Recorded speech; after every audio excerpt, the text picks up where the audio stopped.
आपकी साईं से पहली मुलाकात कैसे हुई और आप साईं प्रेमी कैसे बने? प्यार तो नज़रों का खेल है। पहली मुलाकात 2008 में जब मुझे पता चला कि कोई साईं बाबा हैं, उससे पहले मुझे नहीं मालूम था। तो हमारे घर के करीब ही एक मंदिर है, सनातन धर्म मंदिर। तो वहाँ बाबा का स्वरूप है। तो हम जाते थे रेगुलर, मैं मेरे चाचा का बेटा, तो रोज़ मत्था टेक के आते थे मंदिर में। तो एक दिन हमें पंडित जी ने बोला कि आप है ना रोज़ बाबा को स्नान कराया करो आके। हमने कहा ठीक है पंडित जी। तो वो दिन से लेके रेगुलर 5 to 6 ईयर्स हमने रोज़ बाबा का स्नान कराया सुबह, रोज़, है ना। और रोज़ रात को आरती करते थे, क्योंकि हमारा उस टाइम इंस्टीट्यूट कॉलेज होते थे।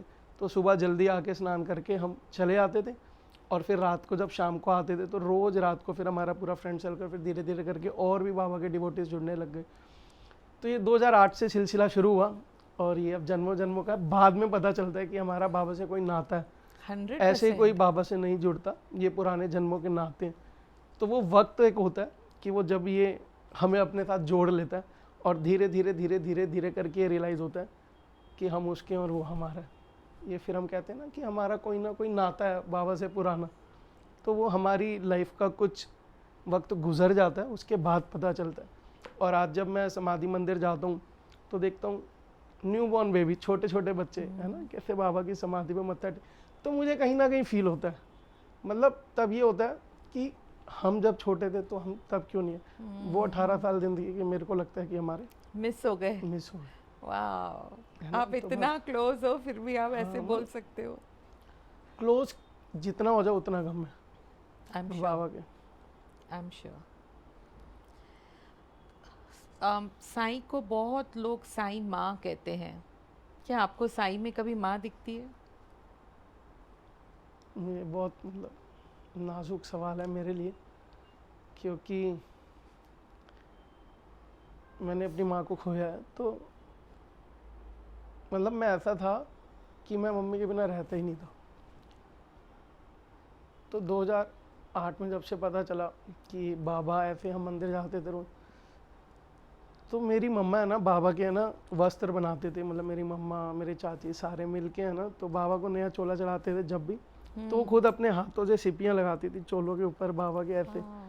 तो वो मम्मी का भी बहुत प्यार बाबा से था। तो फिर अब तो मम्मी बाबा के पास ही हैं, उनके चरणों में ही है ना। तो फिर 2011 में मेरे मॉम एक्सपायर हुए, तो फिर मुझे तो पाला ही बाबा ने।